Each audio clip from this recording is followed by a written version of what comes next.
Hey folks, and welcome to the next video of our Gaming Through Sporting History series, looking at the last 15 years of footballing history according to Champman through the lens of Europe's five top leagues. We just looked at La Liga, now we're looking at the English Premier League. So let's have a little look. So obviously this is a particularly interesting period for the Premier League because we've seen the emergence of Manchester City as its dominant force. They've picked up 8 of the 15 titles on offer. Chelsea have picked up 3, Manchester United 2, Liverpool, and the shock to everybody is Leicester City coming through to win one league also. So yeah, a really interesting period for the English Premier League. Obviously, this is the beginning of Manchester City's financial resurgence that leads to their on-field dominance. You've got the influx of capital that turns Manchester City in a really rapid amount of time into a true elite team and a dominant force domestically and a prominent force in European competition. And that, of course, has led to the decline in stature of some of Manchester City's rivals, most notably Manchester United, who go from a position of dominance domestically, very much, if you like, the position Manchester City have been in over this 15-year period, to a secondary role, and that particularly lines up with the departure of Alex Ferguson, which is another thing we're going to come on to later on. So how does that play out in the game? Well, number one, it simply doesn't. Number one, it simply doesn't. Now, it's a far more competitive league. When we looked at La Liga, Real Madrid and Barcelona, dominant forces coming into the period and dominant forces throughout the period, 80 odd percent of La Liga titles for our three playthroughs going to those two teams. But as you can see, in our playthroughs, it's a far more even playing field. Manchester United do come out on top by a decent whack. They pick up 12 of the 45 possible titles for a 27% overall rate, if you like. But then it's very even. You've got Arsenal coming through with 6, Liverpool with 5, Tottenham with 4, Everton with 4. So Everton come through as a fairly consistent force. But yeah, very, very even under Manchester United, who aren't exactly dominant. And then obviously there are very prominent absentees from that list. You've got Manchester City and Chelsea only claiming 2 titles, and obviously Leicester City, well, I say obviously, but understandably, Leicester City not claiming any. So they don't come through and have that miraculous season as they did IRL. But yeah, some very prominent absentees from that big list. Yeah, massive underperformance by Manchester City, which is interesting because the financial dominance is there. It is modelled in the game, but for some reason, the same quality of recruitment, the same quality of management, other factors, perhaps again, the starting squad isn't that great, and perhaps the computers just simply isn't good at improving and developing squads. I mean, you'd say that has gone the opposite way for Manchester City, but it's gone the opposite way for Everton, who, come out of this with 4 league titles, averaging over a league title a playthrough, if you like, and actually outdoing Manchester City. So the computer is showing with some teams an ability to develop and grow a squad and to have success. But with very prominent examples, that hasn't been the case. And particularly to see Chelsea underperforming as well is quite stark.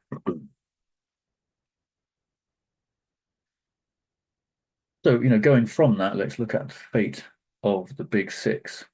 So IRL is what we've got at the top. So Manchester City, Champions League and 8 league titles over the period, and the average league position of 1.9 for a score of 45. So real dominance in terms of the prominence of English teams, real dominance there for Manchester City, Chelsea, 4 European titles over the period, 3 league titles. Obviously, there's a lot more to Chelsea's story in this time frame than just performance on the pitch. Obviously, very significant has been the ownership of Roman Abramovich and the success that that led to, but then the controversies and issues that also led to that has, obviously led to ownership changing and, some of the trials and tribulations of that transition, which has seen Chelsea decline somewhat in recent years. Manchester United, massive fall from grace, particularly following Alex Ferguson's departure, but they're still there as the third most successful team for the period, but only registering 2 league titles in the Europa League. Liverpool win a league title and a Champions League, and then Arsenal and Tottenham very much part of the Big Six, but haven't picked up any of these 3 titles. And then in terms of league position, it's quite interesting. Obviously, Man City stand out, and understandably so. They've won over half the league title, so it's understandable that their league position would be closer to first. But then pretty even in terms of overall league position. All of Chelsea, Manchester United, Liverpool, and Arsenal, Tottenham averaging in the fours. So real choppy and changey in terms of how these teams perform domestically. Sort of almost rotating their positions underneath the leader, if you like, with Manchester United having that slight advantage there at 3.9, but given their quite dreadful performance so far in the 2024-2025 season, if we were to have played one more year, that would probably drop definitely into the fours. So yeah, an even spread for those teams under Manchester City. Now, if we're looking at the alternative timelines, it's interesting that Manchester United, they've maintained their consistency, if you like, in the Premier League, but they didn't pick up a single continental title.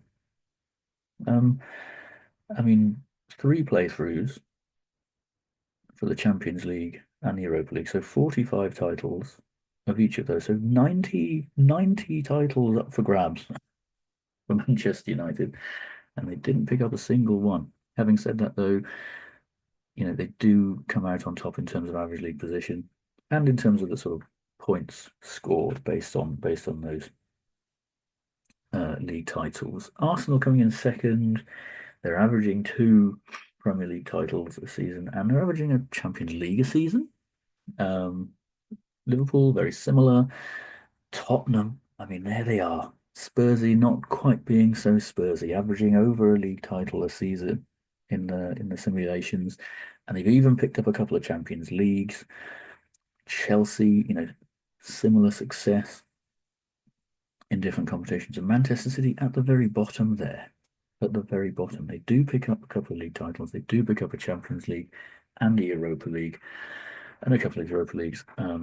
But yes, a long way off establishing themselves as a prominent force in European football.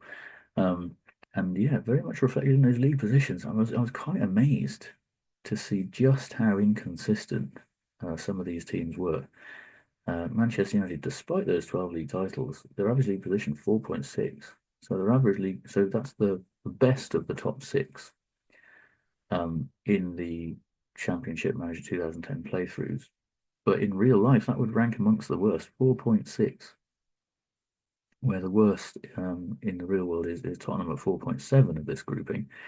But then massive inconsistencies with Arsenal and Liverpool, both on 6.1. Tottenham slightly better. So again, slightly more consistent performances from them in the playthroughs at 5.9. And then Chelsea and Manchester City way down, 7.1 and 7.7. So they're basically averaging, struggling to qualify for Europe every season, which obviously is in stark contrast to how things have played out, particularly for Manchester City over the period. So getting into it, in terms of, we've obviously had contrasting fates for Manchester United and Manchester City in particular in the real world, and similarly in the digital space. I think is, there's kind of contrasts there, isn't there? I mean, Manchester United have certainly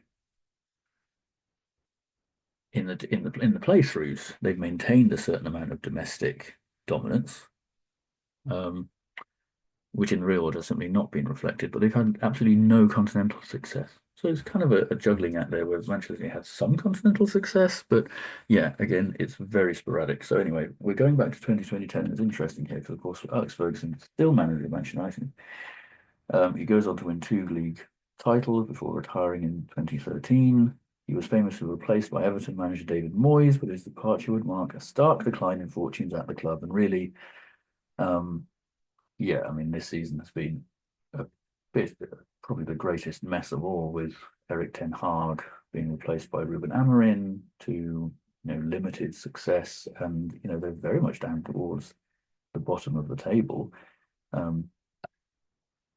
Not they're not being threatened with relegation, but they're very much just ahead of the curve, and not far off being dragged into a relegation dogfight in the last sort of latter stages of the Premier League season. So it's been a pretty consistent decline for Manchester United to this point, and then obviously to add salt to the wound, Manchester United's decline would allow rivals Liverpool and Man City to gain prominence, particularly after the latter's takeover by Abu Dhabi United Group in 2008. So this is exactly the period we're talking about, where Alex Ferguson maintains a degree of success as his managerial career comes to an end.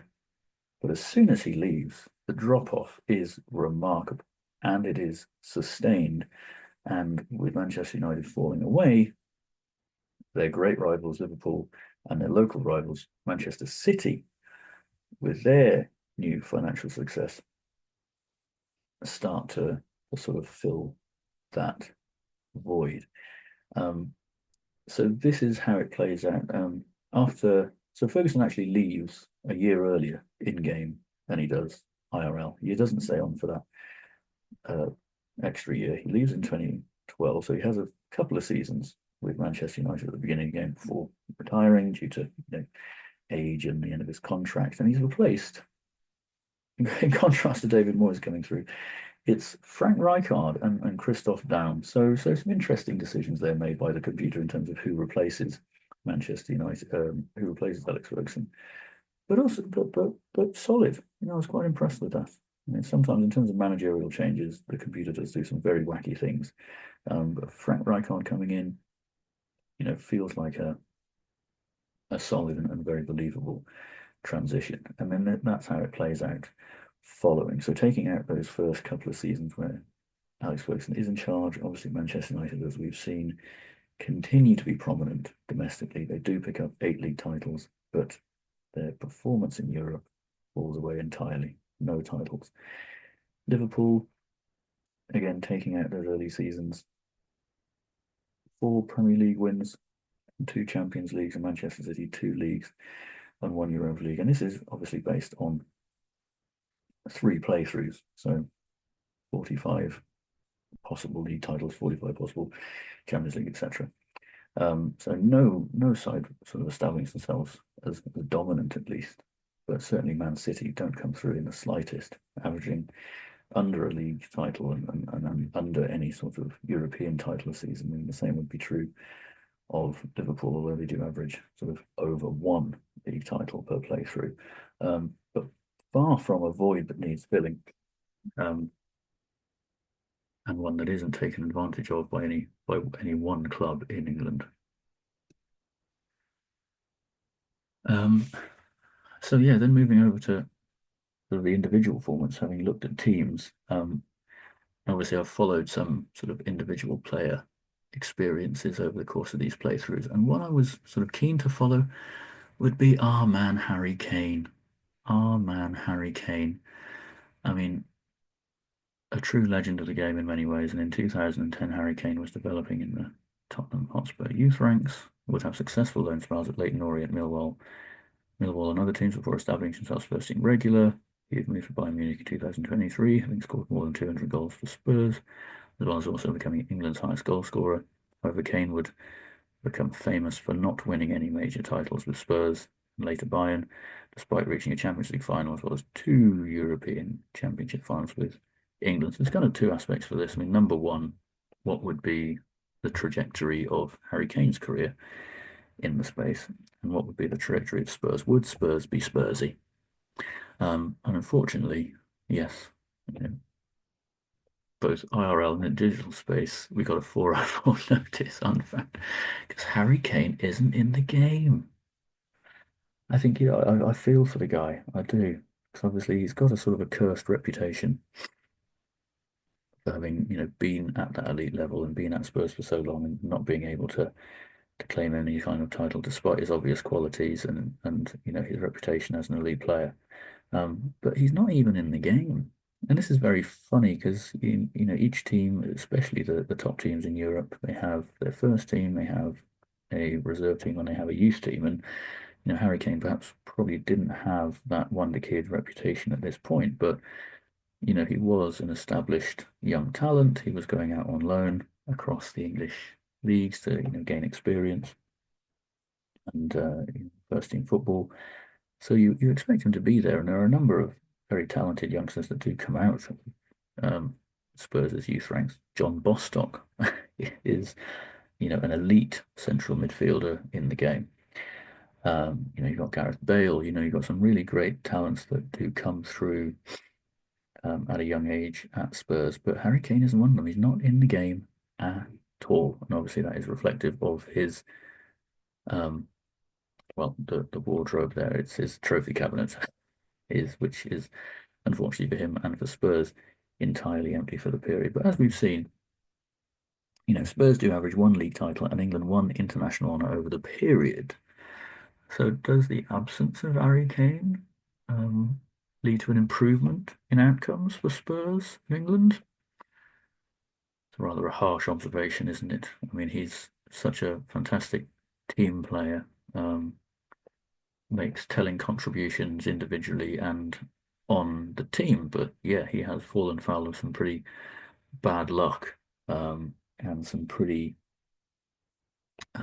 astonishing sort of general absences from key games, if you like, to have missed out on titles to date. But he's at Bayern, and in his second season, Bayern look on course to probably win the Bundesliga and maybe something else besides. So he looks like he's on course this season to finally get that particular monkey off his back of not claiming, any significant titles in his career.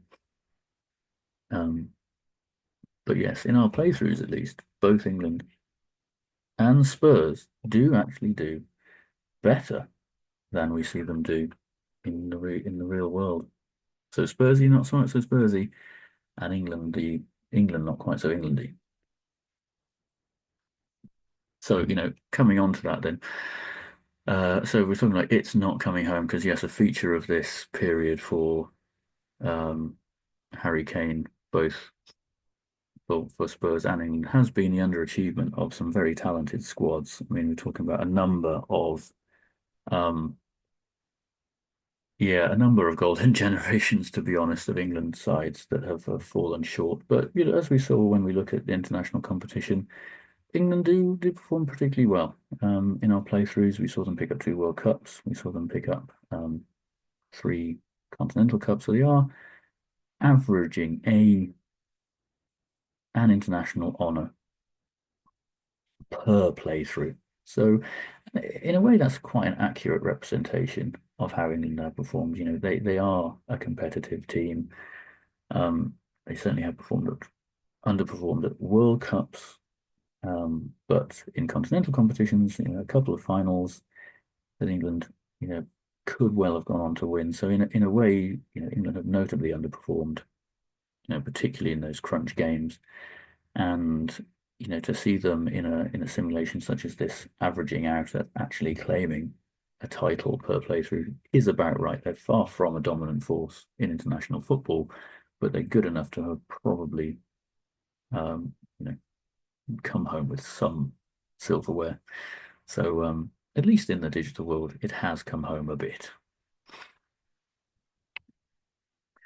Then the last thing I'd look at was more to do with the performance of lower league teams and the sort of famed pyramid to see if any teams from the English lower leagues would be able to replicate their success and explode onto the elite scene. Now, obviously, we saw at the top there that, unsurprisingly, Leicester City didn't claim a Premier League title. But what I thought I'd look at here would be the rise of the Seasiders. So you got Southampton, Brighton, and Bournemouth, who all currently find themselves in the 2024-25 season in the Premier League.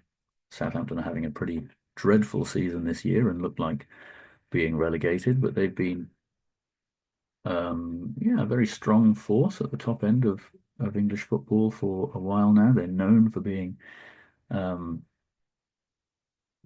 sort of a well-managed team, if you like, in terms of developing talent and money ball, kind of drawing profits from the time.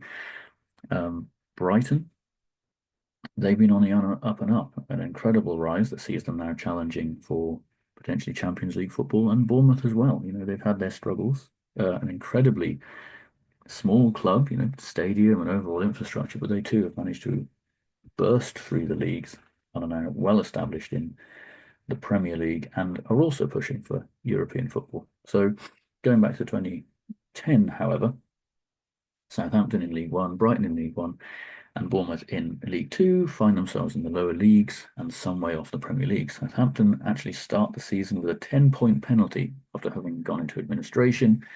And by 2024, all three sides have reached the Premier League, with Southampton known for player development and Brighton and Bournemouth competing for European football. So, yes, that's a particularly interesting point about Southampton. It makes it an interesting playthrough because the game doesn't really model any of that sort of financial penalties going into administration, anything along those lines.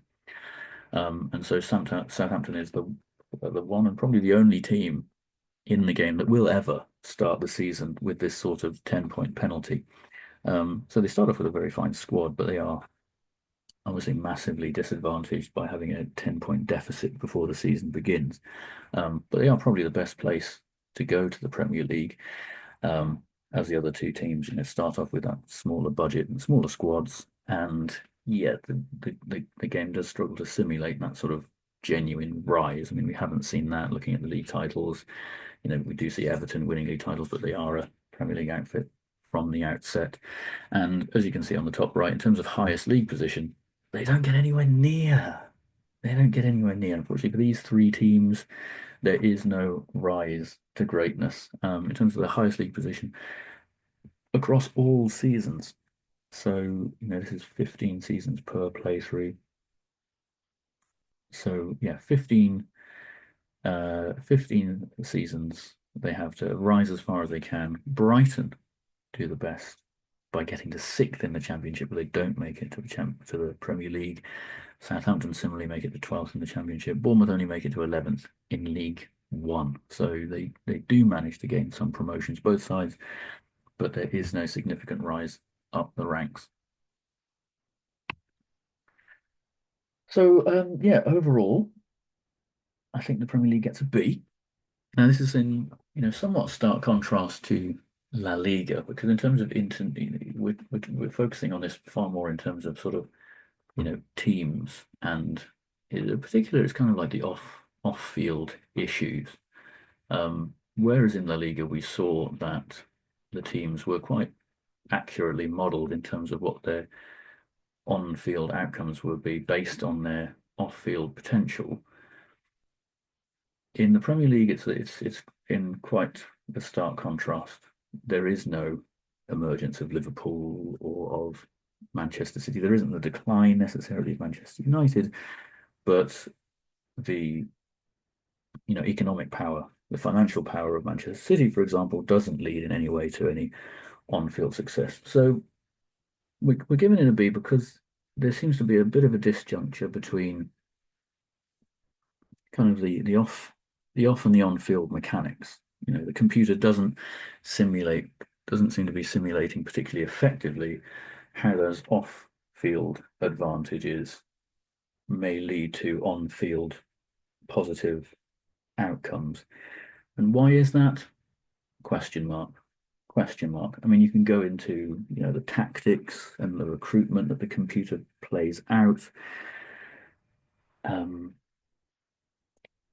But in a way, again, there's so many moving parts, it's sort of hard to pick apart. It's hard to sort of identify any one issue that would clearly indicate that sort of, for example, Manchester City, despite all the advantages that they have, simply don't make it happen. I think it kind of comes back to that question of starting quality. Again, the game being very good at sort of establishing the quality of a team at the beginning of the game and the overall change in that not fluctuating wildly, even though we are talking about 15 years, quite a long time in terms of the growth and development of the various different teams, doesn't change radically as we go through the simulation. So in Spain, we saw that Real Madrid and Barcelona, they start at the top and they kind of stay at the top. In England, it's Manchester City, Manchester United sort of stay at the top, start at the top and basically stay at the top.